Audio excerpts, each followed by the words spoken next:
COVID-19. So while many businesses will not survive the COVID-19 pandemic, some are fighting for survival.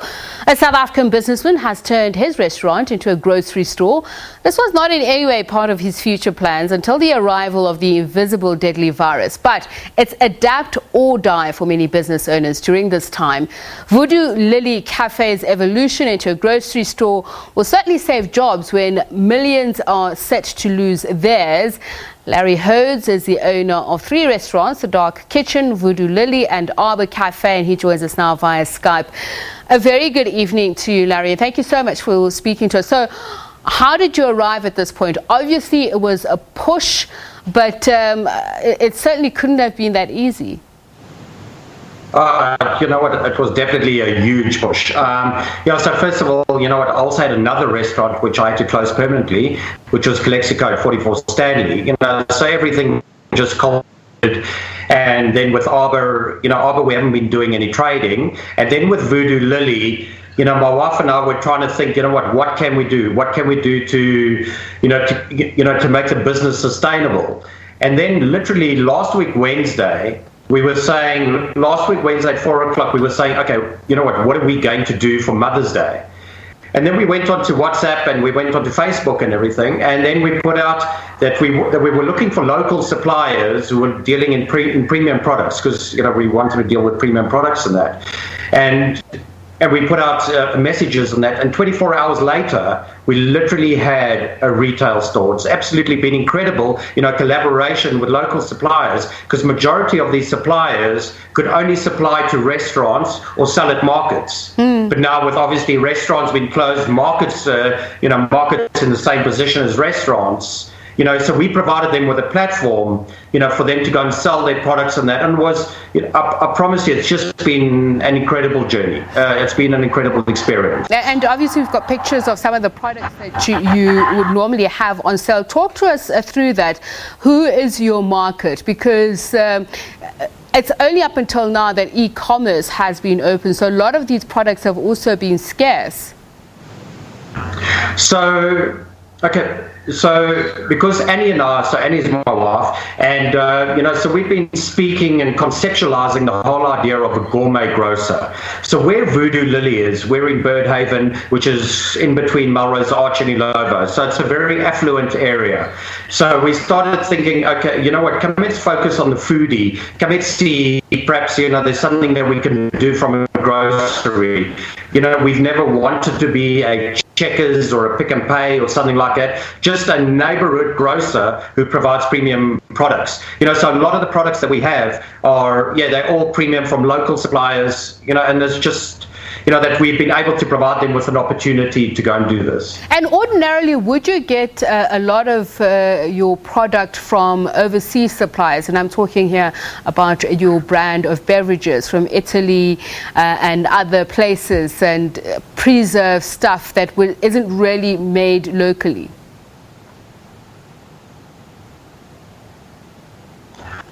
So everything that we've got now is made locally. No, you know what, if I'm honest, okay, there is a couple of cans of Italian products that are there, but otherwise I'm going to say 95% are all local. And out of that 95%, so 90% of all the products that we're carrying are all locally produced from local, and I'm not even going to call them companies. They're local individuals that sell premium products, that haven't been able to do anything. So 90%, at least 90% of our products are from small suppliers. And small I want individuals, you to talk about what those products are, Larry. It's very important, because what we're also trying to do is match suppliers and the demand out there. As you say, if you think of certain products, if we say they're premium, we often think that they're from overseas, but South Africans, as you say, are coming to the market. So what kind of thing would you be looking for that is locally produced, or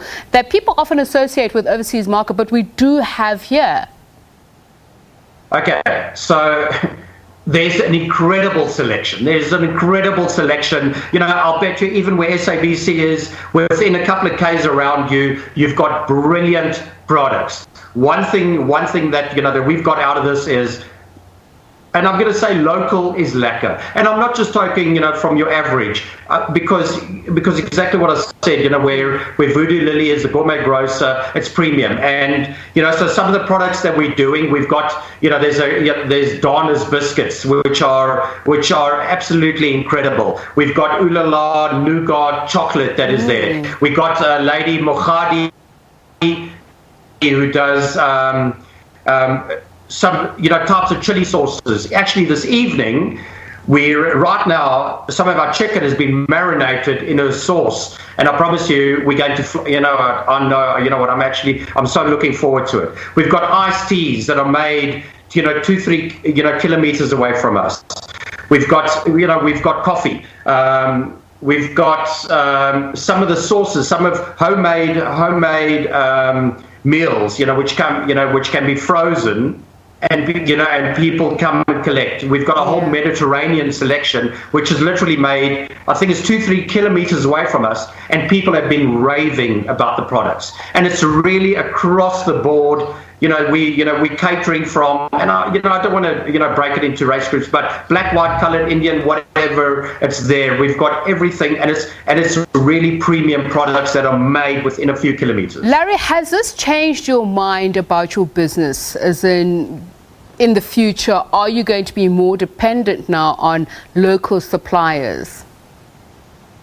So how this all, like I said, we just went out last week, Wednesday, and, like 24 hours later we had this.